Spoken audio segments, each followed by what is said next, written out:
Breaking news చూస్తున్నాము. AP liquor scam కేసులో YCP నేత మాజీ రాజ్యసభ సభ్యుడు విజయసాయి రెడ్డిని ఈడీ అధికారులు విచారించనున్నారు. ఇక ఈ రోజు ఆయన స్టేట్మెంట్ కూడా రికార్డ్ చేయనున్నారు. రేపు మిథున్ రెడ్డిని కూడా విచారించే అవకాశం ఉన్నట్లుగా తెలుస్తోంది.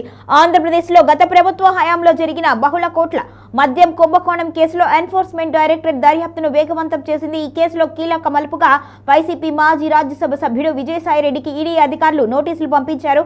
ఇక ఈ రోజు విచారణకు ఆయన హాజరు కానున్నారు. ఇప్పటికే రాష్ట్ర సిఐడి సేకరించిన సాక్ష్యాలను ఆధారంగా తీసుకొని ఇప్పుడు ఈడీ మనీ లాండరింగ్ కోణంలో లోతైన విచారణ జరిపేందుకు సిద్ధమైంది. గత వైఎస్ఆర్సీపీ ప్రభుత్వ హయాంలో మద్యం విధానాల రూపకల్పన, డిస్టిలరీల నుంచి ముడుపులను సేకరించడం వంటివి రాష్ట్ర ప్రభుత్వం ఏర్పాటు చేసిన సిట్ ఇప్పటికే కీలక ఆధారాలు సేకరించింది. ఈ కేసులో తొలుత తాను ఒక విజిల్ బ్లోయర్ను అని ప్రకటించుకున్న విజయసాయిరెడ్డి ఈ స్కామ్ వెనుక ఉన్న అసలు వ్యక్తులను పట్టిస్తాను అని పేర్కొన్నారు. సిఐడి విచారణలో రాజకేశ్ రెడ్డి ప్రధాన సూత్రధారిగా పేర్కొంటూ కీలక వాంగ్మూలం కూడా ఇచ్చారు. అయితే దర్యాప్తులో తేలిన ఇతర ఆధారాల మేరకు సిఐడి ఆయన్ను సాక్షి నుంచి నిందితుడి జాబితాలోకి చేర్చింది. ఇక మద్యం కుంభకోణంలో జరిగిన భారీ ఆర్థిక లావాదేవీలపై ఈడీ ఇప్పుడు ప్రత్యేక దృష్టి సారించింది.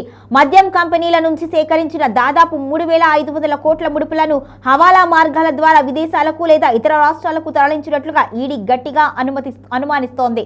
మద్యం సరఫరాదారులు మరియు డిస్టిలరీల నుంచి 15 నుంచి 20% వరకు కమిషన్లు వసూలు చేశారు అనే ఆరోపణలపై సాయిరెడ్డిని అధికారులు ప్రశ్నించనున్నారు. అదేవిధంగా మద్యం పాలసీ రూపకల్పనలో విజయసాయిరెడ్డి నివాసంలోనే కీలక సమీక్షా సమావేశాలు జరిగాయని సిట్ ఇప్పటికే అభియోగాలు మోపింది. ఇక విజయసాయిరెడ్డికి ఈడీ సమ్మన్లు అందడంలో రాష్ట్ర రాజకీయాల్లో పెను ప్రకంపనలు మొదలయ్యాయి. ఈ కేసులో ఇప్పటికే పెద్దిరెడ్డి మిథున్ రెడ్డి, మాజీ ఐఏఎస్ అధికారి ధనుంజయ రెడ్డి వంటి కీలక వ్యక్తుల పేర్లు వెలుగులోకి వచ్చాయి. ఇప్పుడు దర్యాప్తు నేరుగా సాయిరెడ్డి వద్దకు చేరింది. ఇక ఈ రోజు విచారణ తర్వాత ఈడీ ఎలాంటి చర్యలు తీసుకుంటుంది అనేది ఆసక్తికరంగా మారింది. ఒకవేళ అరెస్ట్ అయ్యే అవకాశం ఉందా అనే చర్చ కూడా ఇప్పుడు జరుగుతోంది.